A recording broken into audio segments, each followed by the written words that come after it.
An 80-year-old man has three.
அனைவருக்கும் இனிய காலை வணக்கங்கள்.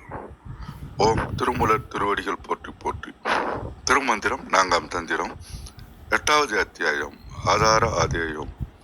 இன்று நாம் சிந்திக்க உள்ள மந்திரம் 1244. பராசக்தியை போற்றுவோம் அப்படின்னு. அவள் எப்படிப்பட்டவள்? இந்த உலகத்தையே தாங்கி இருக்கின்ற பராபரனுடைய ஒரு பாகத்தில் உடைய அவள், அவளால் அவளுடைய பேருண்மையால் அவனும் நிகரற்றவனாகவும் அழிவற்றவனாகவும் இருக்கின்றான்னு இரண்டு பேரையும் ஈக்குவலைஸ் பண்ணி சமப்படுத்தி சொல்றாரு. அந்த கிளின்ற வார்த்தையை பயன்படுத்துறாரு. இதுக்காக நான் அந்த மதுரையில ஏன் கிளி இருக்கு அப்படின்னு நெட்ல சர்ச் பண்ணும்போது பறக்க முடியாத ஒரு காலோடுங்க கிளி ஒண்ணு அம்மனை நெகுத்து அழுததாகவும் அதற்காக தன் கிளியை தன் கூட வைத்து கொண்டதாகவும் வரும் அன்பர்கள் சொல்லக்கூடிய கேட்கக்கூடிய விஷயங்களை எல்லாம் அவர்களுடைய மக்களுக்கு தேவையானவை எல்லாம் கேட்டு தக்க சமயத்தில் அம்பாளிடம் சொல்லுவதாகவும் அதுக்கான ஒரு புனக்கதை ஒன்று சொல்லப்படுகின்றது. ஸோ மீன் போன்ற கண்களையுடைய ஆட்சி செய்யக்கூடிய மீனாட்சியாகவும் கையிலே ஏந்திருக்கின்ற கிளியானது மக்கள் சொல்லுகின்ற கேட்கின்றவர்களெல்லாம் ஞாபகப்படுத்தி அப்பப்ப சொல்லுகின்ற ஒரு ஓமையாகவும் இங்கு சொல்லப்படுகின்றதை இதனோடு பொருத்தி பார்க்க முயல்கின்றேன்.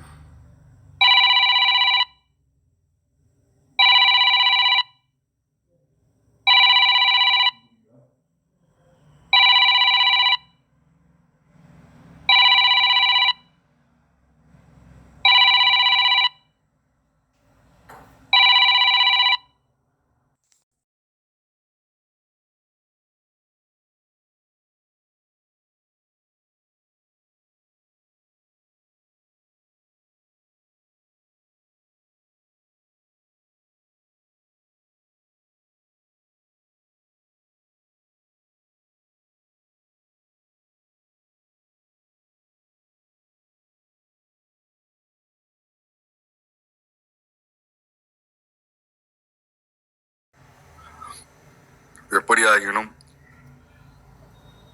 அவளை வழிபடுவதன் மூலம் அவனையும் சரணடைய முடியும் என்று மீண்டும் இந்த பாடலில் வலியுறுத்துவதாக உணர்கின்றேன். மிக்க நன்றி. வாருங்கள் ரத்னகுமார் ஐயா, வணக்கம். திருச்சிற்றம்பலம். திருமூலர் திருவடிகள் போற்றி போற்றி. திருமூலரின் திருமந்திரத்தின் 4ஆம் தந்திரத்தின் 8வது அத்தியாயம் மகாராதை பாடல் 1244 பார்த்துக் கொண்டிருக்கின்றோம். பாடல் ஒலிக்கின்றது. தாங்கி உலகில் தரித்த பராபரன் ஓங்கிய காலத்து ஒருவன் கிளி தாங்கும் பொறி குழலாளன்று பாங்குடன் ஏற்ப Parasakthi போற்றே.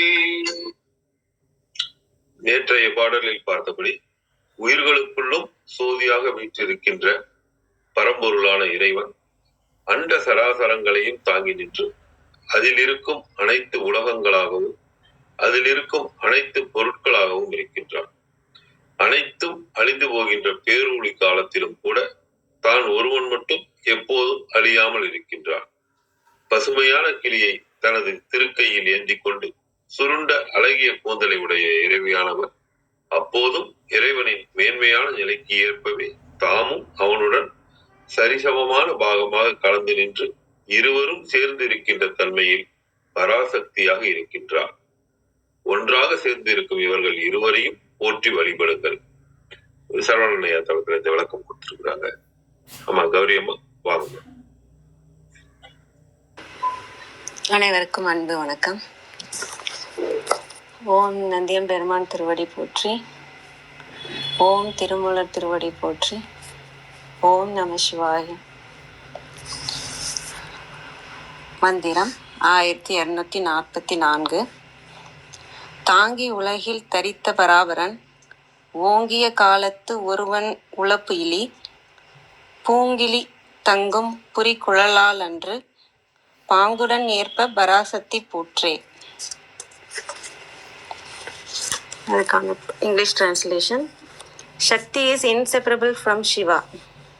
She is the power or energy of Shiva. Uma is Shakti and Shiva is Shaktiman.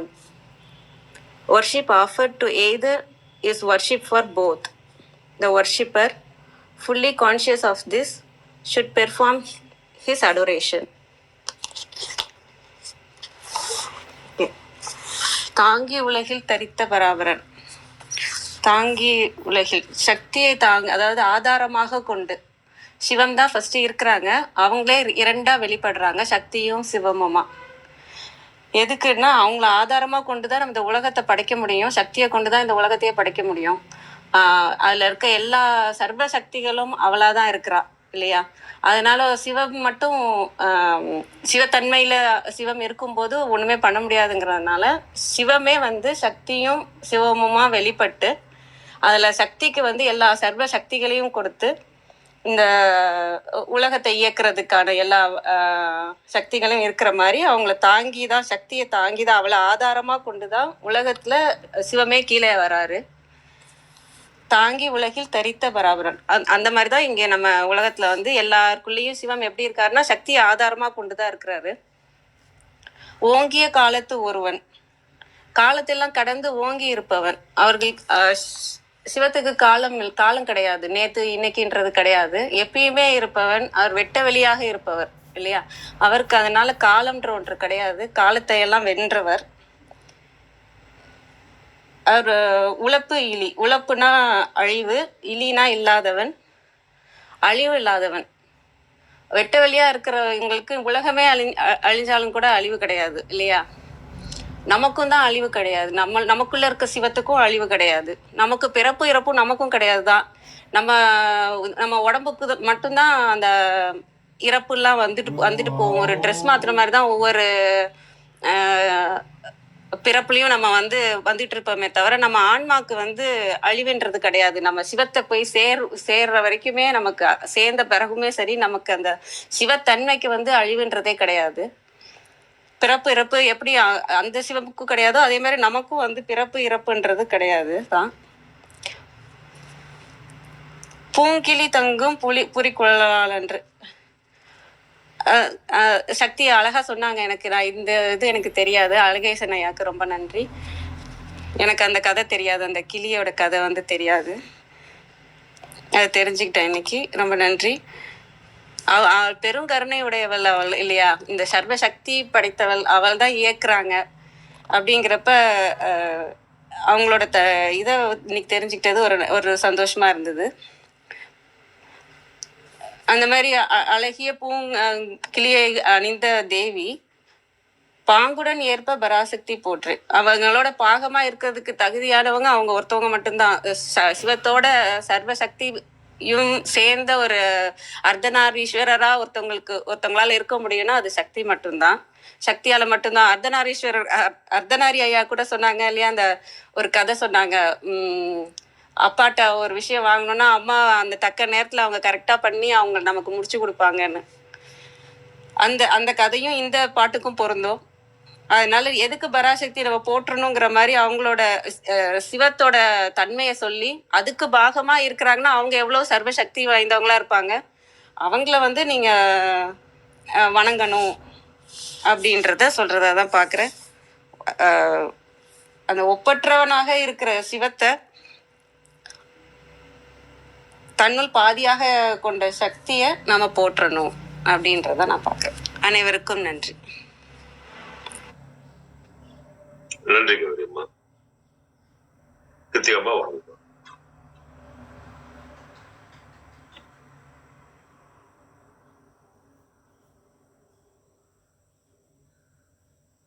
அனைவருக்கும் இனிய காலை வணக்கம்.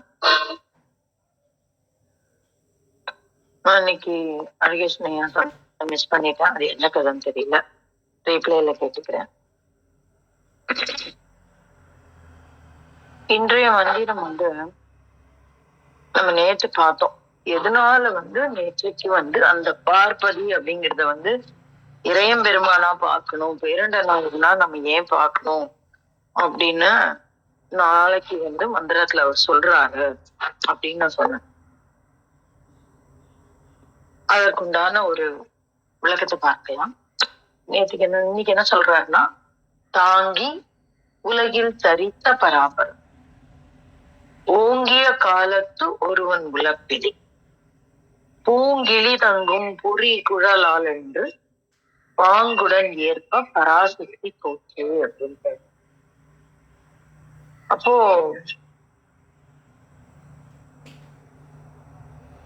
இந்த இடத்துல முதல்ல இறையம்பெருமானுடைய தன்மையை சொல்றார் முதல்ல. ஏன்னா நேற்றுக்கு சொல்லிட்டார் பார்ப்பதி அப்படின்னு சொன்னாரு. அந்த சொன்னதற்கு உண்டான எதனால அத அப்படி சொல்றோம் அப்படிங்கிறதுக்கு உண்டான ஒரு காரணத்தை இங்க சொல்றார்.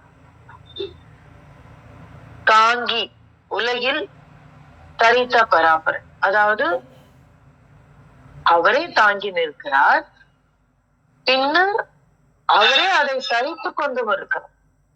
இப்ப நீங்க பூமி அப்படின்னு பாத்தீங்கன்னா, பூமி என்னவா இருக்கு? ஒரு இடம் இருக்கு, ஒரு மேஜை இருக்கும். பூமி விட்டுருங்க, ரொம்ப எளிதா சொல்லணும்னா ஒரு மேஜை இருக்கு, அந்த மேஜை தனியா இருக்கும், அந்த மேஜை மேல இருக்கிற லேப்டாப் தனியா, இல்ல அந்த மேஜை மேல இருக்கிற பொருள் தனி. அப்ப இந்த இதுவும் தனி அதுவும் தனி அப்படின்னு இருக்கு. ஆனா அப்படி இல்லை, அவர்தான் தாங்குகிறார், அவர்தான் அந்த தாங்கி நிற்கக்கூடிய பொருள் தரித்து நிற்கக்கூடிய பொருளாகவும் இருக்கு.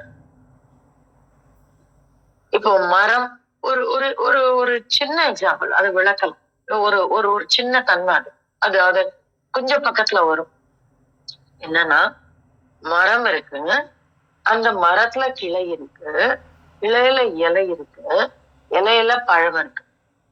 இப்போ மரத்துல பழம் இருக்குன்னு சொல்லுவோம். யாராவது கிளையில இருக்கு, கிளையில இலை இருக்கு, இலைக்கு பக்கத்துல பழம் இருக்குன்னு சொல்லுவோமா? சொல்ல மாட்டோம். என்ன சொல்லுவோம்? மரத்துல பழம் இருக்கு. அப்போ இந்த பழம் என்பது மரத்தினுடைய ஒரு ப்ராடக்ட் தான். ஆனா அது மரமா அப்படின்னு கேட்டா இல்ல. அது பழம் மட்டும் தானா அப்படின்னு பார்த்தா அப்படியும் இல்லை. கிட்டத்தட்ட இந்த மாதிரி இந்த தாங்கி உலகில் தரித்த பராபரன் அப்படிங்கிறதுக்கு இவ்வளவு ஒரு ஒரு ஒரு பிரம்மாண்டத்தை இந்த ஒரு வரியில எனக்கு திருமந்திரத்திலையும் திருக்குறள்லயும் ஒரு பெரிய விஷயம் என்னன்னா, ஒரு ஒரு திருக்குறள்ல சொல்லுவாங்க, அணுவை துளைத்து கடலை புகுத்தி குறுகத் தரித்த குறள் அப்படிம்பாங்க.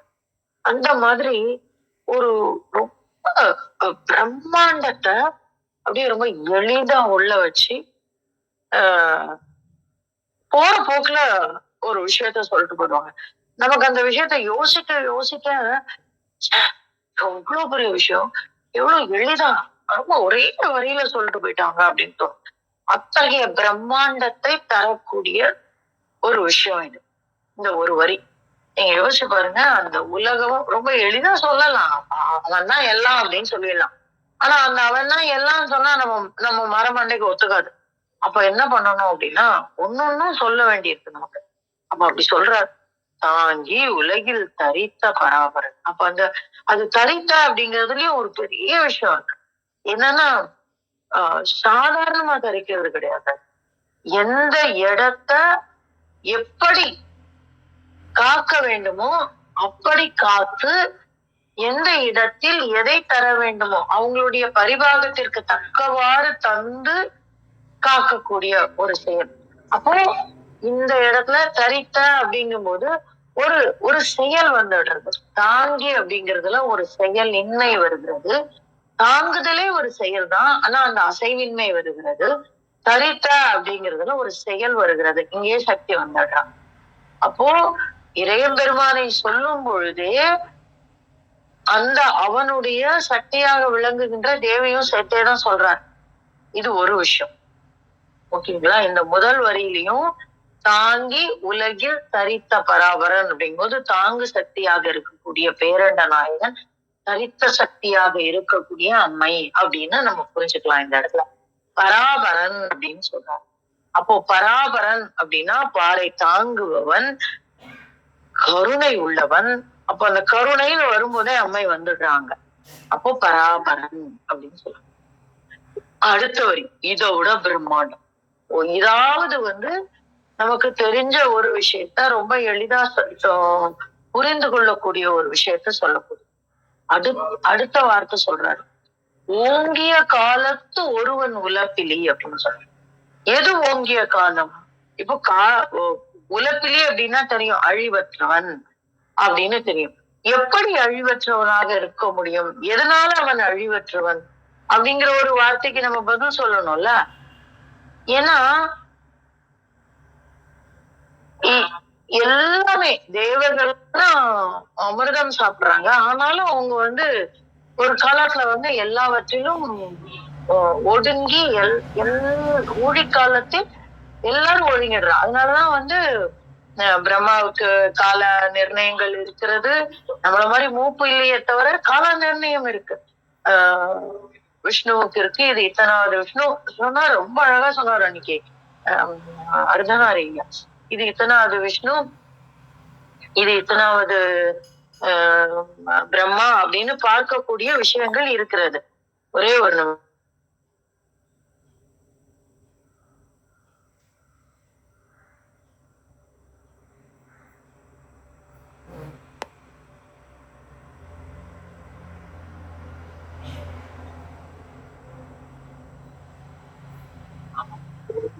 மன்னிக்கணும்.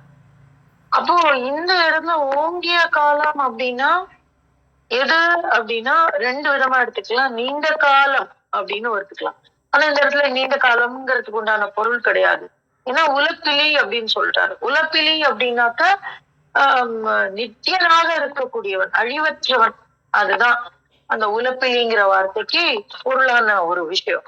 அப்ப யார் ஒருவன் அழிவற்றவனாக இருக்க முடியும் அப்படின்னா, காலத்தை வென்றவனால் மட்டுமே அழிவற்றவனாக இருக்க முடியும். அப்ப காலத்தை வென்றவன்னா யாரு? எது காலத்தை வெல்லுதல்? 10 வருஷம் இருக்கிறதா, 20 வருஷம் இருக்கிறதா? நான் திருமூலர் 3000 வருடங்கள் இருந்தாருன்னு சொன்னாரு. அப்போ அவர் காலத்தை வென்றவரா? இல்லையே. இன்னும் நம்ம அவரை போற்றி பாடிக்கணும். அவர் எழுதினதை வாசிச்சுட்டு இருக்கோம். அரூபமா தான் இருந்து நமக்கு உதவி செய்து கொண்டு இருக்கிறார். ஆனா இந்த காலத்தை வெல்லுதல்லாம் பிரம்மாவா? இல்லையே. இத்தனை கோடி காலம் அவனுக்கு பதவி முடிஞ்சு விடுறதுன்னு நம்ம சொல்றோமே. அப்ப எது காலத்தை வெல்லுதல்? எங்கு காலம் இல்லையோ அங்கும் இருப்பவன். அங்கதான் எது நம்ம ஒரு இடத்துல ஜெயிக்கிறதுனா என்ன அர்த்தம்? அதை தாண்டி நிற்பது. அப்போ எங்கு காலம் இல்லையோ அங்கேயும் இருப்பவன். எங்கு காலம் இல்லை? காலம் எப்பொழுது இல்லாது இருக்கும்? ஊழிக்காலத்தில் காலம் இல்லை, பகல் இல்லை, இரவு இல்லை, சுழற்சி இல்லை, எதுவும் இல்லை. அப்ப ஏன் அத ஓங்கிய காலம் அப்படின்னு சொன்னாரு அப்படின்னா, அங்கேயும் ஒரு பெரிய தத்துவம் இருக்கு. என்ன தத்துவம் அப்படின்னா, ஊழி காலத்துல இந்த பஞ்சபூதங்கள்ல ஏதோ ஒரு பூதத்தில் என்ன இருக்கும் அப்படின்னா, ஏதோ ஒரு பூதம் ஓங்கி நிற்கும். அப்போ ஒரு இடத்துல ஒரு விஷயம் ஓங்கி நிற்கணும்னா அங்க என்ன இருக்கணும்? சக்தி நிலை கொண்டு இருக்க வேண்டும். அதான் அந்த இடத்துல முக்கியமான ஒரு விஷயம். ரொம்ப சூட்சமமான விஷயம் இது. அப்போ நம்ம என்ன நினைக்கிறோம்? ஊழி காலத்துல ஒண்ணுமே இல்லைன்னு நினைக்கிறோம். ஆனா அங்க இருக்கு. என்ன இருக்கு? ஏதோ ஒரு சக்தி பெருமளவில் நிலை கொண்டு நிற்கிறது. ஒண்ணு தண்ணியில ஒடுங்கி இருக்கும், இல்ல காற்றுல ஒடுங்கி இருக்கும், இல்லைன்னா பூமிக்குள்ள ஒடுங்கி இருக்கும், இல்லைன்னா நெருப்புல ஒடுங்கி இருக்கும். ஏதோ ஊழி காலத்தில் ஒரே ஒரு விஷயத்தில் இந்த பஞ்சபூதங்கள்ல ஒரு பூதத்துல இந்த உலகம் ஒடுங்கி இருக்கும். அதையும் வருஷப்படுத்துவாங்க. இந்த ஊழியில இந்த பூதத்துல ஒடுங்கி இருக்கும், ஒடுங்கி இருந்தது அப்படின்னு. நம்ம இத காகபுஜண்டர் தத்துவத்துல நம்ம வாசிஷ்ட ராமாயணத்துல வரும் இந்த இடம். காகபுஜண்டர் சொல்லுவார், நீ இத்தனாவது பிரம்மா, நீ இங்க போய் ஒரு ஊழிக்கு பிறகு பிரம்மனை பற்றிய ரகசியம் தெரிய வேண்டும் என்றால் நீ இந்த கல்லால மரத்துல காகபுஜண்டர் இருப்பாரு, நீ போய் கேளு அப்படின்னு சொல்லுவாங்க. அப்ப காகபுஜண்டர் இந்த விஷயத்த பிரம்மாவுக்கு சொல்ற ஒரு ஒரு ஒரு பெரும் காதையே அதுல இருக்கு. காதையில ஒரு பெரும் பகுதி, எனக்கு அது சொல்ல தெரியல, அந்த பெரும் பகுதியே காகபுஜண்டர் தத்துவம்னு அவர் சொல்லக்கூடிய விஷயங்கள் இருக்கு. அத சொல்றதுக்குதான் இவர் சொல்றாரு, ஓங்கிய காலத்து ஒருவன் உலப்பில். அப்ப இந்த இடத்துல நம்ம பிக்கப் பண்ண வேண்டிய விஷயம் என்னன்னா, ஓங்கிய காலம்னு வந்துட்டாலே ஒரு பூதம் உயர்ந்து நிற்கிறது அப்படின்னாலே அந்த இடத்துல காத்து ஜாஸ்தியா இருக்கு அப்படின்னு சொல்றோம். அப்போ அந்த இடத்துல இயக்கம் இருக்கு. அப்ப இயக்கம் இருக்குன்னா யாரு இருக்கா? அம்மை இருக்கிறாள். அப்போ ஓங்கிய காலத்து ஒருவன் உலப்பிலி. அப்ப அந்த காலத்திலையும் அந்த உலப்பிலியோடு அழிவற்றவனோடு இருக்கக்கூடியவள் யாராக இருக்கிறாள் என்றால் அம்மையாக இருக்கிறாள். அம்மையோடு இருக்கக்கூடியவன் யாராக இருக்கிறான் என்றால் உலப்பிலி. இந்த ரெண்டையும் மாத்தி பார்த்துக்கலாம் நம்ம. இது இது இது நான் எதுக்கு இந்த இடத்துல நான் இவ்வளவு டைம் எடுத்துக்கிறேன்னா, இவ்வளவு சூட்சமா இருக்கு இந்த முதல் 2 வரியில. அவ்வளவு சூட்சம். அவன் யாரு அப்படின்னா, தாங்கி உலகில் தரித்த பராபரன். அப்ப அங்கேயும் அம்மை இருக்கிறாள். அவன் தாங்குவதனால் தரிக்கின்ற பராபரனாக மாறுகிறான். தரித்தல்னா இயக்கத்தோடு தக்க விஷயங்களை செய்யறதுன்னு அர்த்தம். அப்ப அங்கேயும் அவன் தாங்குகிறான், பராபரனாக இருக்கிறான். எதனால் என்றால் இவள் தரிப்பதினால் ஒரு விஷயம். 2வது, இவன் உலப்பிலியாக இருக்கிறான் எங்கென்றால் ஓங்கிய காலத்தில், சக்தி ஓங்கி இருக்கக்கூடிய அந்த ஊழி காலத்தில் கூட இவன் உலப்பிலியாக இருக்கிறான். இந்த உலப்பிலி உடன் இருக்கிறான். இல்லைன்னா இவள் ஊழி சக்தியாக உயர்ந்து நிற்கின்ற காலத்தில் இவன் உலப்பிலியாக இருக்கிறான். இது உச்சபட்சம் அபேதம்னு சொல்லுவோம் இல்லையா, பேதமற்ற தன்மைன்னு சொல்றதுக்கு உண்டான ஒரு உச்சபட்சமான ஒரு விஷயம். இப்பறம் அடுத்தாப்புல வர்றாரு, ஊழிய விட்டாரு, சிவசக்தி ஐக்கியத்தை விட்டாரு. அடுத்த வார்த்தைக்கு வர்றாரு, பூங்கிளி தங்கும் புரி குழலால் என்று. இப்ப ஊழிய விட்டு வெளியில வந்தாச்சு, இந்த பிரபஞ்சம் வந்தாச்சு. இந்த பிரபஞ்சம் வந்த உடனே இந்த அறிவு வந்துடும். நம்ம தூங்குற வரைக்கும் மண்டையில ஒண்ணுமே இருக்காது, கனவுதான் இருக்கும். சம்டைம்ஸ் கனவு இருக்கும், சம்டைம்ஸ் ஒண்ணுமே இருக்காது. அவ்வளோ நிம்மதியா தூங்குவோம். இல்ல ஏதாவது ஒரு மூவி பார்ப்போம். மூவி பார்க்கும்போது என்ன நடக்கும், 3 மணி நேரம் அப்படியே அதுல உட்காந்துருவோம். மூவியை விட்டு வெளியில வந்த உடனே பசிக்கும். ஐயோ அம்மா பசிக்குதுங்க குழந்தை. நம்ம மனசு யோசிக்கும், ஐயோ இந்த வீட்டுக்கு போகணுமே, சமைக்கணுமே, சாப்பாடு போடணுமே, அவனுக்கு பதில் சொல்லணுமே, மெயில் வந்துதா, ஆபீஸ்ல என்ன பிரச்சனை, இதெல்லாம் வரும். அந்த மாதிரி இந்த ஊழி முடிஞ்சு வெளியில வந்த உடனே என்ன வந்துரும், இந்த பேரறிவு அப்படிங்கிற ஒரு விஷயம் வந்துரும். இந்த பூங்கிளி அப்படின்னு சொல்றதே ஞானத்தை குறிக்கக்கூடிய சொல். இந்த கிளிகள்லாம் என்ன செய்யுமா அப்படின்னாக்க, அவளுடைய தொழில் தங்கி ஞானத்தை கற்றுக்கொள்ளுமா. அதனாலதான் என்ன சொல்றாங்க அப்படின்னா, பூங்கிளி தங்கும் பொறிகுழலால் என்று. இதை இன்னும் கொஞ்சம் நம்ம உள்ள போய் சொல்லலாம். யார் வந்திருக்காங்கன்னு பாக்கல, நான் ரொம்ப டைம் எடுக்கிற மாதிரி இருக்கு எனக்கு. அவளுடைய கைகள்ல கிளி இருக்கிறது ஒரு தன்மை, அவளுடைய தோள்களில் கிளி இருப்பது மற்றொரு தன்மை. இந்த ரெண்டுக்கும் இருக்கக்கூடிய வித்தியாசத்தையும் பகவத்பாதால் சொல்றா. என்ன சொல்றா அப்படின்னா, கைகள்ல கிளி இருந்தா அவள் ஞானத்தை கொண்டிருப்பவள். அதனாலதான் அவள் ராஜமாதங்கி. மீனாட்சியோட கையில என்ன இருக்கும்? கிளி இருக்கும். அங்க என்ன இருக்கு அப்படின்னா, அவள் தன்னுடைய கைகளில் வேதத்தை வைத்துக் கொண்டு இருக்கிறாள் அப்படிங்கிற ஒரு பொருள் வச்சுக்கலாம். இந்த இடத்துல தோல்ல, உன்னுடைய தோள்களில் கிளிகள் அமர்ந்து இருக்கிறதே, அதுக்கு என்ன அர்த்தம்னு எனக்கு தோணுறது அப்படின்னு சொல்லுவாரு பகவத்பாதால். என்ன சொல்றா அப்படின்னாக்க, ஒரு கிளி பத்தாலாம், அதனால அத்தனை கிளி கூட்டமும் உன்னுடைய தோள்கள், கிளி சாதாரண இல்ல, மனுஷா பக்கத்துல ரொம்ப வந்துடாது. அது உட்கார்றது எதனாலன்னா, தன்னை மீறி ஈர்க்கப்படுகிறதாம் அவளே வேதமயமாக இருப்பதினால் அப்படின்னு ஒரு விஷயம். அப்ப இந்த இடத்துல பூங்கிளி தங்கும் அப்படிங்கிறது, தங்கும் அப்படின்னா அவளுடைய இடத்துல அவளுடைய தோள்கள்ல அந்த கிளி அமர்கிறது. அப்படின்னா எப்பொழுது இந்த பிரபஞ்சம் உருவாக ஆரம்பிக்கிறதோ, ஊழி முடிந்து இந்த உலகம் அண்டம் இயங்க ஆரம்பிக்கிறதோ, அப்பொழுதே இந்த பேரறிவும் துவங்கி விடுகிறது. அதை குழலாக அணிந்து கொண்டிருப்பவள் அப்படின்னு. இப்ப நம்மளை பொறுத்த வரைக்கும் நம்ம இங்க இருந்து தேவியை பார்க்கும்போது அவளுடைய குழலுக்கு நிறைய பொருள் உண்டு. நான் சொல்லியிருக்கேன், இருண்ட நீண்ட குழல் அப்படிங்கும்போது அந்த உலகத்தில் இருக்கக்கூடிய மொத்த மாயையும் குறிக்கக்கூடியது அப்படின்னு. ஆனா இங்க திருமூலர் என்ன சொல்றாரு பாருங்க, பூங்கிளி தங்கும் புரிகுழலாள் என்று அப்படின்னா, அவளுடைய அந்த நீண்ட சுருண்ட குழல்ல, புரினா சொல்றது புரி குழலால், அந்த சுருண்ட குழல்ல என்ன இருக்கான் அப்படின்னா, பேரண்டத்தை தாங்கக்கூடிய பிரபஞ்ச பேரறிவு இருக்கான். அப்படி பாங்குடன் ஏற்ப பராசக்தி போற்றே, அப்படி ஏற்று இருக்கக்கூடிய அந்த பராசக்தி போற்றே அப்படின்னு சொல்றாரு. இந்த பராசக்தி போற்று அப்படிங்கிறதையும் நம்ம இன்னும் சொல்லலாம். எப்படி சொல்லலாம்? நம்மளை போற்று என்று சொல்லுகிறாரா, இல்லை அந்த இறையம்பெருமான் போற்றுகிறான் அந்த பராசக்தியை அப்படின்னும் நம்ம இந்த இடத்துல புரிஞ்சுக்கலாம். ஆனா இந்த இடத்துல ஒருத்தர் அப்ரிஷியேட் பண்ணிக்கிறோம், இடது கைய வலது கையை அப்ரிஷியேட் பண்ணிக்கிறோம், வலது கைய இடது கையை அப்ரிஷியேட் பண்ணிக்கிறோம். அப்பதான் அந்த இயக்கம் சரியா பேலன்ஸ் கரெக்டா இருக்கும். அப்போ அப்படி ஏற்ப அவரே ஏற்றுக்கொண்டு அவரே அதை போற்றவும் செய்கிறார் அப்படின்னு நம்ம இந்த இடத்துல புரிஞ்சுக்கலாம். மொத்தத்துல இந்த பாடல்ல ஒரு ஒரு சின்ன அணுக்குள்ள ஒரு பிரம்மாண்டத்தை வச்சிருக்காரு. அந்த பிரம்மாண்டத்தை உங்களோடு பகிர கிடைத்த அதுல ஒரு துணிதான் இன்னொன்னு பாங்குடன் ஏற்ப அப்படிங்கிறதுல அது எப்படி பாங்குடன் ஏற்ப அப்படிங்கிறதுக்கு ஒரு பெரிய விளக்கம் சொல்ல முடியும்.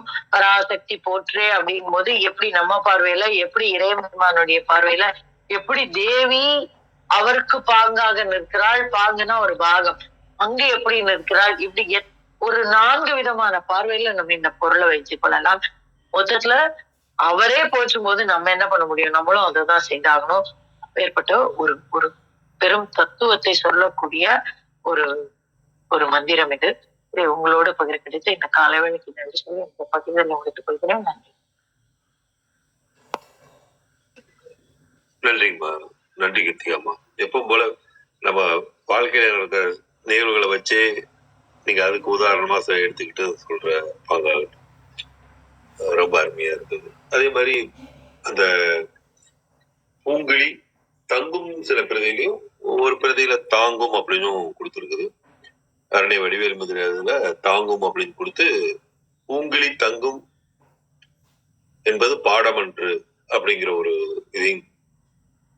இது விளக்கமும் அது கொடுத்துருக்குறாங்க. அது ஒண்ணுல மட்டும்தான் அப்படி இருக்கு, மற்றது எல்லாமே தங்கும் தான் கொடுத்துருக்குறாங்க. நன்றி ஐயா.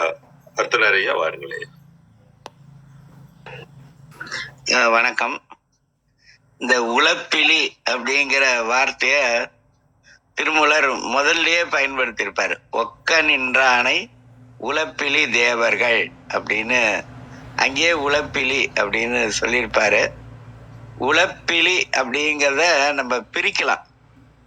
பிரிச்சோம்னா உளப்பு கூட்டல் இலி அப்படின்னு வரும்.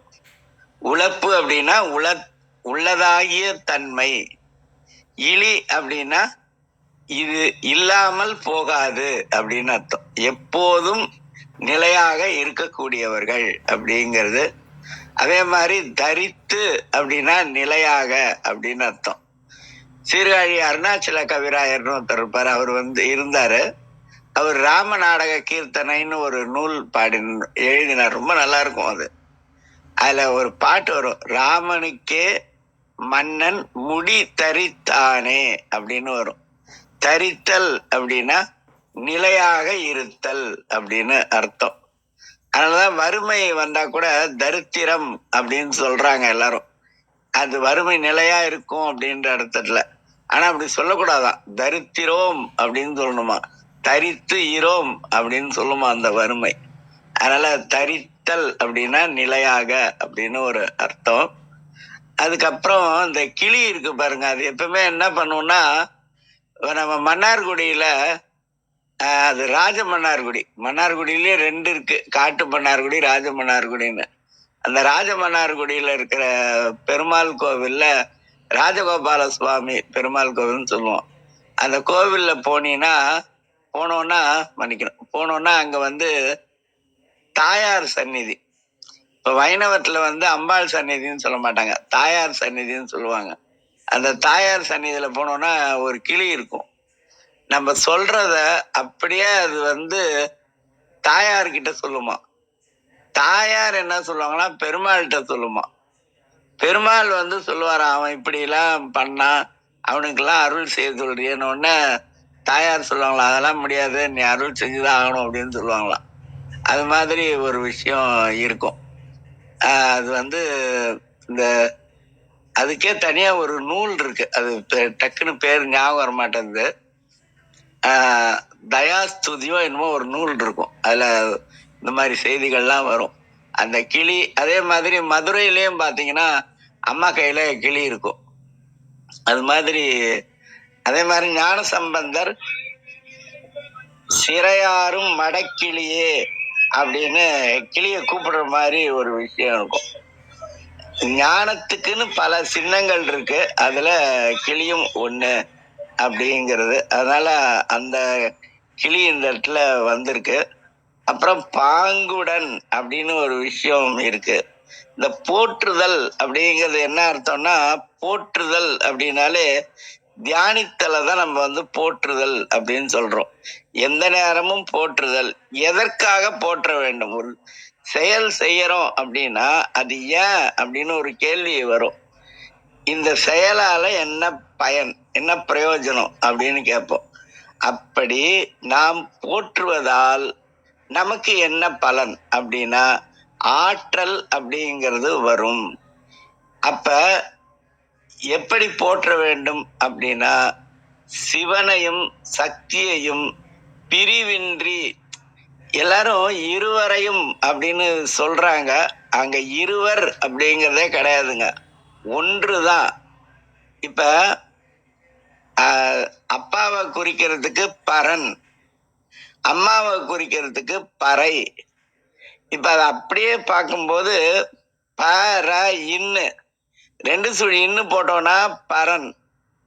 அந்த 2 சுழியனை அப்படியே இம்மாக்கிடுங்களா, பரம் அப்படின்னு வந்துடும்.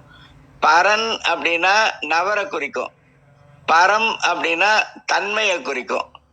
அப்ப அந்த பரம், அதுக்கப்புறம் பக்கத்துல கொண்டு வந்து பறை போடணும். அதாவது சக்தியை குறிக்கிறதுக்கு பறை அப்படின்னு சொல்லுவோம். அந்த பறை தான் என்ன ஆகுதுன்னா வடமொழியில பரா அப்படின்னு வரும். அந்த பராக்கு பக்கத்துல சக்தி போட்டோம்னா பராசக்தி அப்படின்னு வந்துடும்.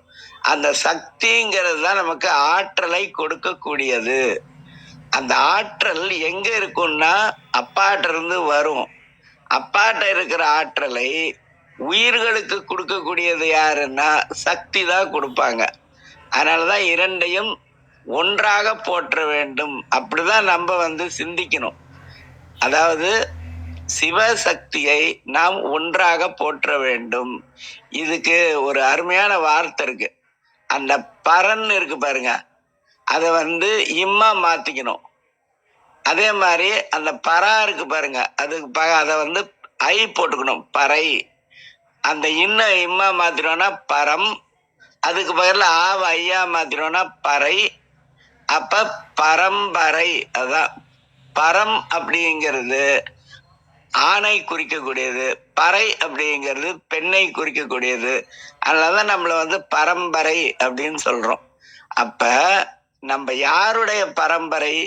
அப்படின்னா சிவசக்தி பரம்பரை. அதுதான் நமக்கு உண்மையான பரம்பரை நம்ம சிவசக்தியினுடைய பரம்பரை. நம்ம இயற்கையில நம்ம சிவசக்தியோட பரம்பரை. அதுல எப்பயுமே நம்ம சிவசக்தி அப்படிங்கிறது 2 அப்படிங்கிற சிந்தனையில இருக்கக்கூடாது, 1 அப்படிங்கிற சிந்தனையில தான் இருக்கணும். ஆனா நம்ம அந்த பாங்குடன் அப்படின்னா, பாங்கு அப்படின்னா எலிஜிபிள் அப்படின்னு அர்த்தம். அந்த தகுதி, அந்த போற்றுவதற்கு கூட ஒரு தகுதி வேணும். அதனால எல்லாரும் போற்ற முடியாதுங்க. ஒரு விஷயம் சொல்லுவாங்க, திருமந்திரம் படிக்கிறது புண்ணியம். அது உண்மைதான். திருமந்திரம் படிக்கிறது, திருமந்திரம் கேட்கறது, திருமந்திரம் சிந்திக்கிறது, காத்தால 6:30 மணி ஆனா கேள்வி ஞானத்துக்கு வர்றது, இதெல்லாம் புண்ணியம். ஆனா இதுல நுட்பமா ஒரு விஷயம் இருக்குங்க. இதுல வர்றதுக்கே ஒரு புண்ணியம் வேணும். முதல்ல எப்பவோ புண்ணியம் பண்ணியிருந்தாதான் நம்ம இந்த திருமந்திரத்தெல்லாம் கேட்க முடியும். எல்லாரும் திருமந்திரம் கேட்கறாங்களா யோசிச்சு பாருங்க, கிடையாது. ரொம்ப சில பேர் தான் இருப்பாங்க. அதே மாதிரி ஒரு நல்ல விஷயங்கள் எங்க நடந்தாலும் அங்க கொஞ்சம் பேர் தான் இருப்பாங்க. அது மாதிரி அந்த பாங்கு அப்படின்னா என்ன அர்த்தம்னா தகுதியோடு அப்படின்னு அர்த்தம். அந்த தகுதியோடு நம்ம சிவத்தை போற்ற வேண்டும். அந்த சிவன் அப்படின்னு ஒண்ணு இருக்கு. அப்ப சிவன்ல இருந்து இம்ம மாத்தணும், சிவம் அப்படின்னு வந்துரும். அதுலயும் இம்ம எடுத்துடணும், எடுத்துட்டா சிவ அப்படின்னு வந்துரும். ஆன்மீகத்துல குறைய குறையதாங்க நம்ம மேல போக முடியும். அதுல சிவன், சிவம், சிவ. ஆனா சிவ அப்படிதான் சொல்லணும். அதாவது இந்த உலகத்துல இல்ல, எந்த உலகத்துல பிறந்தாலும் நம்ம ரொம்ப நல்லா இருக்கணும் அப்படின்னா சிவ சிவ அப்படிதான் சிந்திக்கணும். எங்கேயுமே எப்பவுமே பிறப்பு அப்படிங்கிறத வேணாம் அப்படின்னு விருப்பத்தோட இருக்கிறவங்க வேணா வாவை விட்டுட்டு சி அப்படின்னு வேணா சொல்லிக்கலாம். சி அப்படிங்கிறது நாய் ஓட்டு மந்திரம் அப்படின்னு சொல்லுவாங்க, ஒரு எழுத்து. ஆனா நம்ம சிவ அப்படின்னு தான் சொல்லணும். அதனால சிவக்கு பக்கத்துல இன்னொரு சிவ போட்டோம்னா சிவ சிவ அப்படின்னு வந்துரும். அதான் கோபுரத்து மேல எழுதியிருக்காங்க. இன்னொரு நுட்பமான விஷயம் இருக்கு. சிவ அப்படின்னு சொல்லும்போது வ அப்படிங்கிறது சக்தியை குறிக்கிறது. அதுக்கப்புறம் வ மட்டும் தனியா சொன்னோம்னா அது என்ன ஆகும்னா வெர்பா மாறிடும். தமிழ்ல வ அப்படிங்கிறது வெர்பா மாறிடும், வினை சொல்லா மாறிடும். அது வ அப்படிங்கிறது வா அப்படிங்கிற நெடிலா வந்துரும். அதே மாதிரி இந்த 2 எழுத்து இருக்கு பாருங்க, சிவ அப்படிங்கிறதுல அந்த சி மட்டும் சொல்லி பாருங்களா. சி அப்படிங்கிறது மாத்திரம் நமக்குள்ள சொன்னோம்னா உதட்டுல அசைவு இருக்காது. சி அப்படின்னா உதட்டுல அசைவே இருக்காது. ஆனா வ அது சொல்லும் போதுதான் கீழ் உதடு மேல் நோக்கி போய் அந்த மேல் பல்லோட இணையும். வ அப்படின்னு சொல்லி பாருங்க.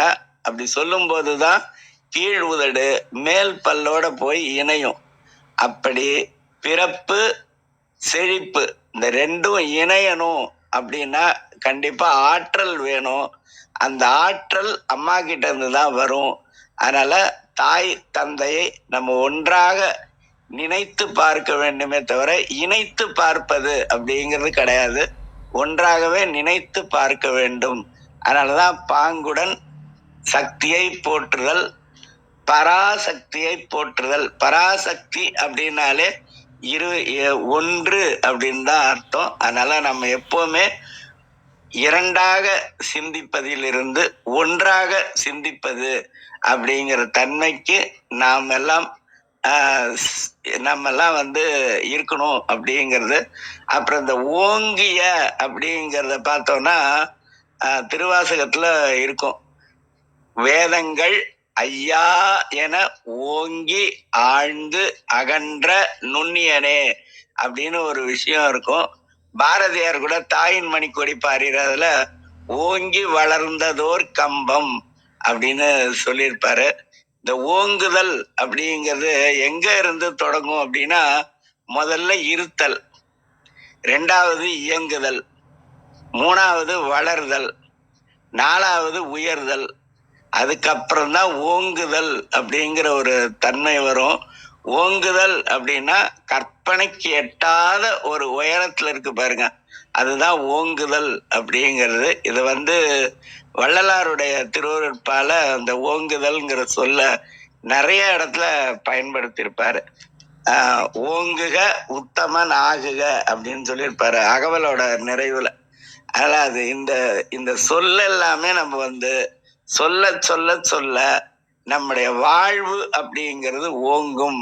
அப்படிங்கிறதுனால நாள்தோறும் திருமந்திரத்தை கற்று கடைபிடிப்பது வாழ்க்கைக்கு சிறப்பு. நன்றி. நன்றிங்க. நன்றி ஐயா. அம்மா கிருத்திகா அம்மா நம்ம ஒரு வாழ்வியல் நடைமுறையில நம்ம வழக்கமா செய்யற செயல்கள்ல இருந்தே ஒரு உதாரணம் சொல்ற மாதிரி நீங்க ஒரு வழக்கமா பேசுற சொற்கள்ல இருக்கிற அழகையும் அதனோட தொன்மையும் எடுத்து சொல்லும்போது ஒரு வியப்பும் ஒரு மகிழ்ச்சியும் உள்ளதுல ரொம்ப ஏற்படுறது மறுக்கவே முடியாது. நன்றி. நன்றி நிறைய ஐயா. அழகேசன் ஐயா, நாளை சிறப்பு விருந்தினர் அது நானும் கேட்க மறந்துட்டேன். இருக்குங்களா? யார் வராங்க என்ன சொல்லியிருக்கணும். இன்னும் யாரும் கன்ஃபார்ம் ஆகலைங்க ஐயா. மகேந்திரன் ஐயாவும் டைட்டில் கொடுக்கல. நானும் கிருத்திகா அம்மாட்ட கேட்டிருக்கிறேன், தேரன்கிட்ட கேட்டேன், சொல்றேன்னாங்க. இன்னும் எதுவும் வரல ஐயா. நான் 2 பேரும் மனசுல வச்சு பேசணும்னு நினைச்சேன், ஆனா பேச முடியல அவங்கள்ட்ட. நான் உங்களுக்கு இந்த கால மொழி உங்களுக்கு போன் பண்றேங்க. நன்றி. நன்றிங்கம்மா. நன்றி. நன்றி ஐயா. நிறைவு சொல்லுவாள் நினைக்கிறேன். திருமந்திரம் கேட்க ஓத பயில அறிவில் உணர்வில் தூய்மையும் ஆன்ம உணர்வும் துணிவும் சஞ்சலம் சங்கடமற்ற வாழ்க்கையும் சிவன் மீது உண்மையான உணர்வு பெறுதலும் யான் பெற்ற இன்பம் பெருகை வையகம் வான் பற்றி நின்ற மறைபொருள் சொல்லினேன் என்றும் காலை எழுந்து கருத்தறிந்தோதினின் ஞானத் தலைவனை நன்னுவர் என்று என்றும் கூறிய திருமூலரின் கூற்றுக்கேற்ப வந்திருந்து கருத்துக்களை பகிர்ந்து கொண்ட சான்றோர்களுக்கும் மெய்யன்பர்களுக்கும் மிக்க நன்றி. தளம் நிறைவடைகிறது. மீண்டும் நாளை காலை 6:30 மணிக்கு கேள்வி நாளும் ஆன்ம சுவாச நிகழ்வில் சந்திப்போம். 5, 4, 3, 2, 1.